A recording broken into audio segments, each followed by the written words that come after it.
Hi guys, ഇന്ന് നമ്മൾ explain ചെയ്യാൻ പോകുന്നത് 2023 പുറത്തിറങ്ങിയ നമ്മുടെ ലാലേട്ടൻ്റെ ചിത്തു ജോസഫ് ഡയറക്റ്റ് ചെയ്ത നേര് എന്ന മൂവിയാണ്. തുമ്പ പോലീസ് സ്റ്റേഷനിലേക്ക് ഒരു കോൾ വന്നിട്ടുണ്ട്, ഒരു ക്രൈം നടന്നതായിട്ട്. അതായത് സാറ എന്ന് പറയുന്ന ഒരു ബ്ലൈൻഡ് പെൺകുട്ടിയെ ആരോ ഒരാൾ റേപ്പ് ചെയ്തിരിക്കുന്നു. അവിടേക്ക് പോയ ഫോറൻസിക് ഡിപ്പാർട്ട്മെൻറ്റിന് ഒരു ഫിംഗർ പ്രിൻറ്റ്സോ ഒരു DNA റിലേറ്റഡ് ഒന്നും കിട്ടിയിട്ടില്ല. അതുകൊണ്ട് തന്നെ അച്ഛനും അമ്മയും ഇല്ലാത്ത സമയത്ത് വേലക്കാരിയും ബാങ്കിലേക്ക് പോയ സമയത്താണ് ആരോ ഒരാൾ വീട്ടിലേക്ക് കടന്നുകൂടി ഈ പെൺകുട്ടിയെ റേപ്പ് ചെയ്തിട്ടുള്ളത്. അതുപോലെ തന്നെ എല്ലാം പ്ലാൻഡ് ആണ്. അതുകൊണ്ടാണ് ഒരു ഫിംഗർ പ്രിൻറ്റോ ഒരു DNA റിലേറ്റഡ് ആയിട്ടുള്ള ഒന്നും അവിടെ കിട്ടാതിരുന്നത്. ദിവസം സാറയുടെ അച്ഛൻ സിഐയെ വീട്ടിലേക്ക് ക്ഷണിക്കുന്നു. എന്നിട്ട് സിഐക്ക് മകളുണ്ടാക്കിയ ഒരു ശില്പം കാണിച്ചു കൊടുക്കുന്നു. മകൾക്ക് കണ്ണ് കാണാൻ സാധിക്കുന്നില്ലെങ്കിലും മകൾ ഭയങ്കര ടാലൻറ്റഡ് ആയിട്ടുള്ള ഒരു ശില്പിയാണ്, ഒരു സ്കൾപ്ചറാണ്. ഇത് തൻ്റെ മകളെ ഉപദ്രവിച്ച വ്യക്തിയുടെ ശില്പമാണെന്ന് ആ അച്ഛൻ സിഐ എടുത്ത് പറയുന്നു. അങ്ങനെ ആ മുഖത്തോട് സാദൃശ്യമുള്ളവരെല്ലാം പോലീസ് പൊക്കുന്നു. അതിലുൾപ്പെട്ടതാണ് ഇവരുടെ അയൽവാസിയുടെ ഫ്രണ്ടായിട്ടുള്ള മൈക്കിൾ. സോ എയർപോർട്ടിൽ നിന്ന് മൈക്കിളിനെ ഇവർ പൊക്കുന്നു. എന്നിട്ടൊരു ഐഡൻറ്റിഫിക്കേഷൻ പരേഡ് നടത്തുകയാണ് പോലീസ് 10 പേരെ കൊണ്ട്. സോ അതിൽ നിന്ന് സാറ കറക്റ്റായിട്ട് മൈക്കിളിനെ തന്നെ പിടിക്കുന്നു. അങ്ങനെ പോലീസ് മൈക്കിളിനെ അറസ്റ്റ് ചെയ്യുന്നു. മൈക്കിളിൻ്റെ അച്ഛനൊരു പണക്കാരനായിട്ടുള്ള ഒരു ബിസിനസ് ആണ്. പുള്ളിക്കാരൻ മകനെ എങ്ങനെയെങ്കിലും പുറത്തിറക്കണം എന്നുള്ള രീതിയിൽ ഇന്ത്യയിലെ ഏറ്റവും ലീഡിംഗ് ആയിട്ടുള്ള അഡ്വക്കേറ്റ് ആയിട്ടുള്ള രാജശേഖരനെ പോയി കാണുന്നു. രാജശേഖരനെ പോയി കാണുന്ന സമയത്ത് രാജശേഖരൻ ഓൾറെഡി സാറയെക്കുറിച്ചും സാറയുടെ ഫാമിലിയെക്കുറിച്ചും ഒരു ബാക്ക്ഗ്രൗണ്ട് സ്റ്റഡി നടത്തിയിട്ടുണ്ട്. സാറയുടെ സ്റ്റെപ്പ് ബ്രദേഴ്സിനെ വെച്ചിട്ട് രാജശേഖരൻ പ്ലാൻ ചെയ്യുകയാണ് ഒരു സെറ്റിൽമെന്റിന് വേണ്ടി. അതായത് പൈസ കൊടുത്ത് ഒതുക്കാനാണ് ഇവരുടെ ശ്രമം. എന്നാൽ സാറയുടെ അച്ഛൻ അതിന് തയ്യാറാകുന്നില്ല. അങ്ങനെ ഒരു റിവെഞ്ച് എന്നുള്ള രീതിയിൽ സാറയുടെ ബ്രദേഴ്സ് എല്ലാ മീഡിയാസിലും പോയി സാറയുടെ റേപ്പ് കേസിനെ കുറിച്ച് പറയുന്നു. അങ്ങനെ എല്ലാ മീഡിയാസും ഇപ്പോൾ സാറയുടെ വീട്ടുമുന്നിൽ എത്തിക്കഴിഞ്ഞു. അങ്ങനെ കേസ് കോടതിയിലെത്തുന്നു. രാജശേഖരൻ സാറയെ ക്രോസ് എക്സാമിൻ ചെയ്യുകയാണ്. പുള്ളി പറയുന്നത് ഈ റേപ്പ് നടന്നത് ഒരു നൈറ്റ് ടൈമിലല്ല, അതുപോലെ തന്നെ വീട്ടിലേക്ക് അതിക്രമിച്ച് കയറിയതിൻ്റെ അടയാളം കിട്ടിയിട്ടുമില്ല, സാറയുടെ ശരീരത്തിൽ നിന്ന് റേപ്പ് നടന്നതിൻ്റെ തെളിവുകളും ഇല്ല. പിന്നെ അവിടെയുള്ള അയൽവാസികൾ ഒന്നും തന്നെ ഒരു നിലവിളി ശബ്ദം പോലും കേട്ടിട്ടുമില്ല. അതുകൊണ്ട് തന്നെ ഈ സാറ പറയുന്ന എല്ലാ കാര്യങ്ങളും പൈസയ്ക്ക് വേണ്ടി കെട്ടിച്ചമച്ചതാണെന്നാണ് പുള്ളി പറയുന്നത്. അങ്ങനെ ഇതിനെ കൗണ്ടർ ചെയ്യാൻ പബ്ലിക് പ്രോസിക്യൂട്ടറിൻ്റെ കയ്യിൽ വേറെ പോയിന്റ്സ് ഒന്നും ഇല്ലാത്തത് കൊണ്ടും മൈക്കിളിനെ വെറുതെ വിടുന്നു കോടതി. പോലീസ് പിടിയിൽ നിന്നും പുറത്തിറങ്ങിയതിനു ശേഷം മൈക്കിൾ രാജശേഖരനെയും രാജശേഖരന്റെ മകൾ പൂർണിമയും വന്ന് കാണുന്നു. ആ സമയത്ത് രാജശേഖരൻ മൈക്കിളിനോട് നടന്ന കാര്യങ്ങൾ തുറന്നു പറയുവാൻ വേണ്ടി ആവശ്യപ്പെടുന്നു. അങ്ങനെ മൈക്കിൾ പറയുമ്പോൾ രാജശേഖരനും മകൾ പൂർണിമയ്ക്കും മനസ്സിലാക്കും മൈക്കിൾ ഭയങ്കര ഒരു വലിയ ക്രിമിനൽ മൈൻഡഡ് ആയിട്ടുള്ള ഒരു വ്യക്തിയാണെന്നുള്ള കാര്യം. ഈ സമയത്ത് പൂർണിമയ്ക്ക് തൻ്റെ അച്ഛൻ്റെ ഡിസിഷൻസിനോട് യാതൊരു വിധത്തിലും യോജിച്ചു പോകാൻ സാധിക്കുന്നില്ല. അപ്പോൾ രാജശേഖരൻ മകളോട് പറയുന്നുണ്ട്, ഒരു അഡ്വക്കേറ്റ് എന്നുള്ള രീതിയിൽ തൻ്റെ ക്ലയൻറ്റിനെ രക്ഷപ്പെടുത്തുവാൻ വേണ്ടിയാണ് ഒരു അഡ്വക്കേറ്റ് ശ്രമിക്കാനുള്ള എന്നുള്ള കാര്യം. കേസ് അന്വേഷിക്കുന്ന CIയും അതുപോലെ തന്നെ നമ്മുടെ സാറയുടെ അച്ഛനും കൂടി സംസാരിക്കുന്നുണ്ട് ഒരു വക്കീലിനെ ഹയർ ചെയ്യുന്നതിനെ കുറിച്ച്. എന്നാൽ രാജശേഖരന്റെ ഇൻഫ്ലുവൻസ് കാരണം ഒരു വക്കീലന്മാരും കേസ് ഏറ്റെടുക്കുന്നതിന് തയ്യാറാകുന്നില്ല. വരുന്ന വക്കീലന്മാരാണെങ്കിൽ ഈ കേസിനെ എങ്ങനെയെങ്കിലും പെട്ടെന്ന് ഡിസ്പോസ് ചെയ്യുന്നതിനെ കുറിച്ചാണ് ഇയാളോട് പറയുന്നതും. അഹാന എന്ന് പറയുന്ന ഒരു അഡ്വക്കേറ്റിൽ നിന്നും വിജയമോഹൻ എന്ന് പറയുന്ന ഒരു സീനിയർ അഡ്വക്കേറ്റിനെ കുറിച്ച് CIയും അതുപോലെ തന്നെ നമ്മുടെ സാറയുടെ അച്ഛനും മനസ്സിലാക്കുന്നു. അങ്ങനെ പുള്ളിയെ കാണാൻ വേണ്ടി അഹാനയുടെ കൂടെ ഇവർ വീട്ടിലേക്ക് പോകുന്നു. വിജയമോഹൻ വേറെ ആരുമല്ല, നമ്മുടെ ലാലേട്ടനാണ്. അങ്ങനെ വിജയമോഹനെ കാണുന്ന സമയത്താണ് പുള്ളിക്കാരൻ്റെ ജീവിതത്തിൽ നടന്ന കുറച്ച് കാര്യങ്ങൾ കാരണം പുള്ളിക്ക് ഇപ്പോൾ കേസിലൊന്നും വലിയ താല്പര്യമില്ലെന്നുള്ള കാര്യം ഇവരറിയുന്നത്. എന്നാലും ഇവർ നിർബന്ധിച്ച് സാറയെ കാണാൻ വേണ്ടി സാറയുടെ വീട്ടിലേക്ക് പോകുന്നു. സാറയുടെ റൂമിലേക്ക് എത്തുമ്പോൾ വിജയമോഹൻ വേറൊരു ഭാഗത്താണ് നിൽക്കുന്നത് എന്നുള്ള രീതിയിൽ സാറ ഓപ്പോസിറ്റ് ഡയറക്ഷനിൽ നിന്ന് സംസാരിക്കാൻ തുടങ്ങുന്നു. പിന്നീട് വിജയമോഹന്റെ സൗണ്ട് കേട്ട സെയിം ഡയറക്ഷനിലേക്ക് പുള്ളിക്കാരത്തി തിരിയുന്നു. അപ്പോൾ വിജയമോഹന് മനസ്സിലാകുന്നുണ്ട് ബ്ലൈൻഡ് ആണെങ്കിൽ പോലും സൗണ്ടുകൾ പെട്ടെന്ന് പിക്ക് ചെയ്യാൻ സാറയ്ക്ക് സാധിക്കുന്നു എന്നുള്ള കാര്യം. സാറയുടെ റൂമിൽ വിജയമോഹൻ ഒരുപാട് സ്കൾപ്ചേഴ്സ് കാണുന്നുണ്ട്. സാറ ഉണ്ടാക്കിയിട്ടുള്ള ശില്പങ്ങളാണ് അത്. സാറ വിജയമോഹനോട് സംസാരിച്ചു തുടങ്ങി. ആദ്യം തന്നെ അവളൊരു വലിയ നന്ദി വിജയമോഹനോട് പറയുന്നുണ്ട്. കാരണം സാറ വിചാരിച്ചിരുന്നത് പൈസയുടെ ഇൻഫ്ലുവൻസ് കാരണം വേറൊരു വക്കീലും സാറയുടെ കേസ് എടുക്കില്ല എന്നാണ്. എന്നാൽ പൈസയൊന്നും വലിയ കാര്യമാക്കാതെ വിജയമോഹൻ മുന്നോട്ട് വന്നതിൽ സാറ ഒരുപാട് സന്തുഷ്ടയാണ്. എന്നാൽ വിജയമോഹൻ പറയുന്നുണ്ട് താൻ കോടതിയിൽ പോയിട്ട് 5-6 വർഷങ്ങളായി. എന്നാലും സാറയ്ക്ക് ഒരുപാട് വിശ്വാസമാണ് വിജയമോഹനിലും പുള്ളിയുടെ വർക്കിലും. വിജയ് മോഹൻ ഒരു ബ്രില്യൻ്റ് ആയിട്ടുള്ള അഡ്വക്കേറ്റ് ആണ്. ഏതെങ്കിലും വക്കീലന്മാർക്ക് ലീഗൽ പോയിന്റ്സിൽ ഡൗട്ട് ഉണ്ടെങ്കിൽ വിജയ് മോഹൻ അത് റെഫർ ചെയ്ത് ക്ലിയർ ചെയ്ത് കൊടുക്കും. അങ്ങനെ കമ്മീഷൻ വാങ്ങിയാണ് വിജയ് മോഹൻ ജീവിച്ചു പൊയ്ക്കൊണ്ടിരിക്കുന്നത്. എന്നാൽ ഈ വിജയ് മോഹൻ ഒരു ഫ്ലാഷ് ബാക്ക് ഉണ്ട്. രാജശേഖരന്റെ ജൂനിയർ ആയിരുന്നു വിജയ് മോഹൻ. ആ സമയത്ത് തൻ്റെ മകൾ പൂർണിമ വിജയ് മോഹനോട് അടുക്കുന്നതിൽ ഇഷ്ടമല്ലാത്തത് കൊണ്ട് പിന്നെ കുറച്ച് പ്രൊഫഷണൽ ജലസിയുടെ പേരിലുമാണ് പുള്ളിക്കാരൻ കുറച്ച് പണികളൊക്കെ ചെയ്ത് നമ്മുടെ വിജയ് മോഹനെ സസ്പെൻഡ് ചെയ്യിപ്പിച്ചതും അങ്ങനെ പുള്ളിക്ക് കേസില്ലാതാവുകയും ചെയ്തത്. വിജയ് മോഹനും സിയയും കൂടി കേസിന്റെ കാര്യങ്ങളെക്കുറിച്ച് ഡിസ്കസ് ചെയ്തുകൊണ്ടിരിക്കുകയാണ്. അതായത് വീട്ടിലേക്ക് അതിക്രമിച്ച് കയറിയതിന്റെ അടയാളമൊന്നും കിട്ടിയിട്ടില്ല. അതുപോലെ തന്നെ സാറയുടെ ശരീരത്തിൽ നിന്ന് റേപ്പ് നടന്നതിന്റെ തെളിവുകളും കിട്ടിയിട്ടില്ല. ഇതൊക്കെ കൊണ്ടാണ് മൈക്കിൾ കേസിൽ നിന്ന് ഊരിപ്പോകുന്നത് എന്ന് സിഐ പറയുന്നു. എന്നാൽ സിഐ കണ്ടുപിടിച്ചിട്ടുണ്ട് മൈക്കിൾ ആ ചുറ്റുവട്ടത്ത് വന്നിട്ടുള്ളതിന് ആൾക്കാർ സാക്ഷിയായിട്ടുണ്ട്. അതുപോലെ തന്നെ സാറ ഉണ്ടാക്കിയ സ്കൾപ്ചർ കൂടി. ഈ സ്കൾപ്ചർ ഉടഞ്ഞു പോകാൻ സാധ്യത ഉള്ളത് കൊണ്ട് തന്നെ അതിനെ വീഡിയോ ആക്കി ഒരു CD-യിൽ സൂക്ഷിച്ചിട്ടുണ്ട്. എന്നാൽ തനിക്ക് പകരം വന്ന പുതിയ CI ഈ കാര്യം കോടതിയിൽ പറഞ്ഞിട്ടില്ല. അങ്ങനെ കോടതിയിലേക്ക് വിജയ് മോഹൻ എത്തുന്നു. വിജയ് മോഹൻ ഒരു പുതിയ ജൂനിയർ കൂടി ജോയിൻ ചെയ്യുന്നുണ്ട്. പിന്നെ അഹാനയും ഉണ്ട്. ഇതൊക്കെ രാജശേഖരനും രാജശേഖരന്റെ മകൾ പൂർണിമയും കാണുന്നു. അങ്ങനെ കോടതിയിലേക്ക് എക്സാമിനേഷന് വേണ്ടി വിറ്റ്നസ് ആയിട്ട് ഫസ്റ്റ് വരുന്നത് സീമയാണ്. സീമ സാറയുടെ വീട്ടിലെ വേലക്കാരിയാണ്. സാറ വളരെ ചെറുപ്പമായിരുന്ന സമയം തൊട്ട് സീമ സാറയുടെ വീട്ടിൽ ജോലിക്ക് നിന്നതാണ്.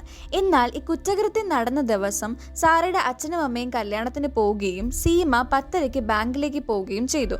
11 മണിക്ക് സീമ തിരിച്ചു വന്ന സമയത്ത് സാറ അബ്നോർമലായിട്ട് പെരുമാറുന്ന കണ്ടിട്ട് സീമ സാറയുടെ അച്ഛനെയും അമ്മയും വിളിക്കാൻ ശ്രമിച്ചു.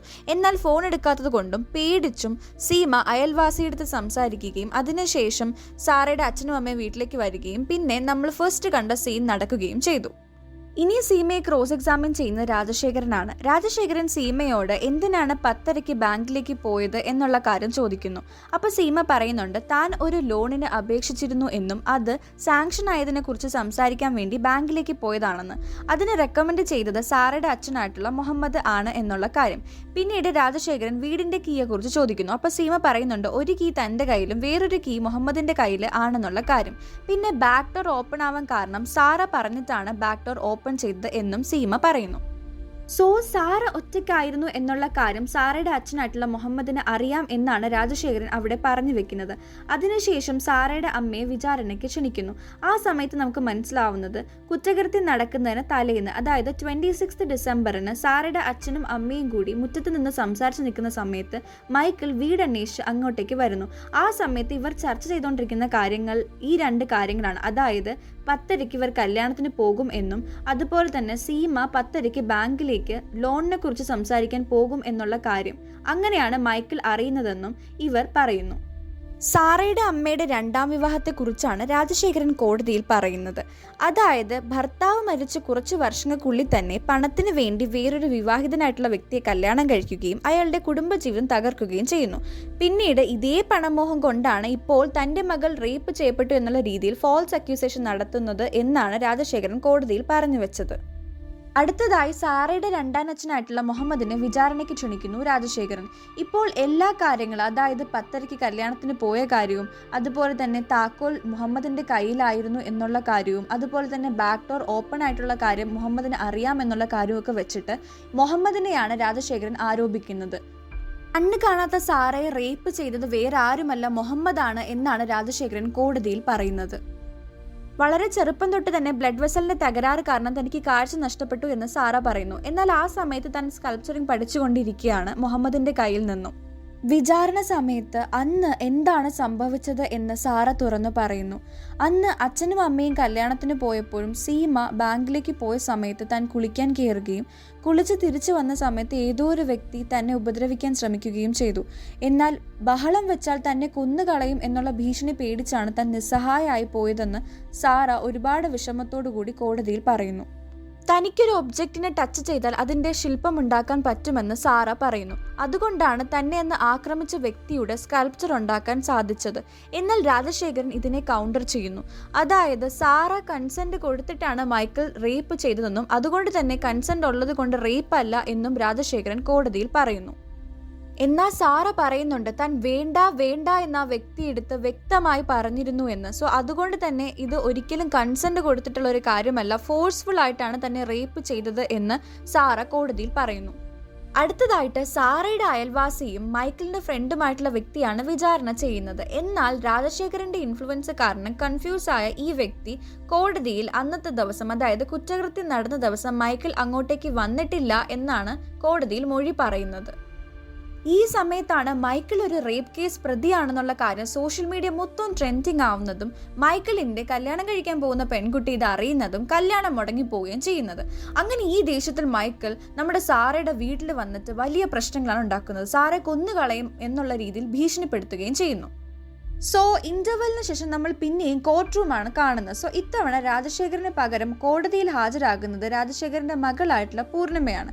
സോ നമ്മുടെ വിജയ് മോഹൻ സാറയെടുത്ത് പറയുന്നുണ്ട് മൈക്കിൾ ഭീഷണിപ്പെടുത്തിയതിന്റെ പേരിൽ അവനെതിരെ ത്രെറ്റനിങ് കേസ് ഫയൽ ചെയ്യണമെന്ന്. സോ ഇതേ കാര്യം കോടതിയിൽ പറയുമ്പോൾ പൂർണിമ അതിനെ ഒബ്ജക്റ്റ് ചെയ്യുകയും ജഡ്ജ് അവസാനം പറയുന്നുണ്ട് ആ കേസ് വേറെ ഈ കേസ് വേറെ എന്നുള്ള രീതിയിൽ. അങ്ങനെ 2 പോലീസ് കോൺസ്റ്റബിൾസിന് സാറയ്ക്ക് പ്രൊട്ടക്ഷനായിട്ട് വീട്ടിൽ ചുമതലപ്പെടുത്തുകയും ചെയ്യുന്നു. സോ അടുത്തതായിട്ട് റേപ്പ് ചെയ്യപ്പെട്ടിട്ടുണ്ട് എന്ന് സർട്ടിഫൈ ചെയ്ത് കൊടുത്ത ഡോക്ടറിനെയാണ് വിചാരണ ചെയ്യുന്നത്. എന്നാൽ പൂർണിമ കണ്ടന്റ് ചെയ്യുന്നുണ്ട്, അതായത് സാറയുടെ ബോഡിയിൽ നിന്നും റേപ്പ് ചെയ്തിട്ടുണ്ട് എന്നുള്ള രീതിയിൽ യാതൊരുവിധ തെളിവുകളും കിട്ടിയിട്ടില്ല. അതുകൊണ്ട് തന്നെ റേപ്പ് നടന്നിട്ടില്ല എന്നുള്ള കാര്യമാണ് പൂർണിമ കോടതിയിൽ പറഞ്ഞു വെക്കുന്നത്.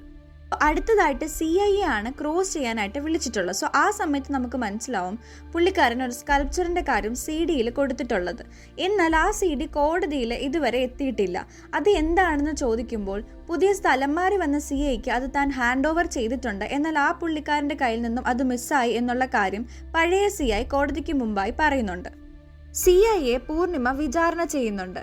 അതായത് ഫെബ്രുവരി 20 തന്നെ ട്രാൻസ്ഫർ ചെയ്യാൻ കാരണം താൻ നല്ല രീതിയിൽ കേസ് അന്വേഷിക്കാത്തത് കൊണ്ടല്ലേ എന്ന് പൂർണിമ ചോദിക്കുമ്പോൾ അങ്ങനെയല്ല, അതൊരു ജനറൽ ട്രാൻസ്ഫർ ആയിരുന്നു എന്ന് CI പറയുന്നു.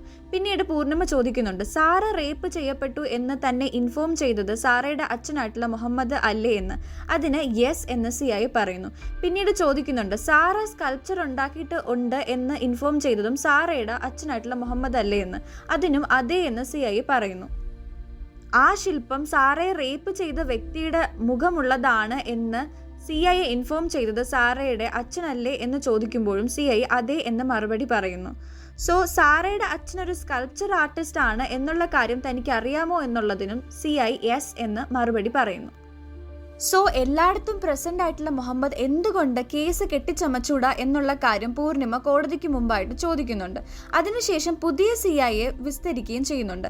ആ സമയത്ത് പുതിയ CI പറയുന്നുണ്ട് തനിക്ക് യാതൊരുവിധ CDയും കിട്ടിയിട്ടില്ല, തൻ്റെ കയ്യിൽ കിട്ടിയിട്ടുള്ള എല്ലാ തെളിവുകളും കോടതിക്ക് മുമ്പായിട്ട് ഹാജരാക്കിയിട്ടുണ്ടെന്ന് പുള്ളിക്കാരൻ പറഞ്ഞിട്ട് പോകുന്നു. അന്ന് രാത്രി സാറ ഒരുപാട് വിഷമിക്കുന്നു. പിറ്റേ ദിവസം നമ്മൾ കാണുന്നത് മൈക്കിളിനെ പിന്നെയും വിചാരണയ്ക്ക് വിളിച്ചിട്ടുള്ള കാര്യമാണ്. മൈക്കിൾ പറയുന്നു കുറ്റകൃത്യം നടന്നതിൻ്റെ അന്ന് താൻ ഒരു പാർട്ടിയിലായിരുന്നു എന്നും പിറ്റേ ദിവസം താൻ എയർപോർട്ടിലേക്ക് പോകുന്ന സമയത്താണ് പോലീസ് തന്നെ അറസ്റ്റ് ചെയ്തത് എന്നുള്ള കാര്യം.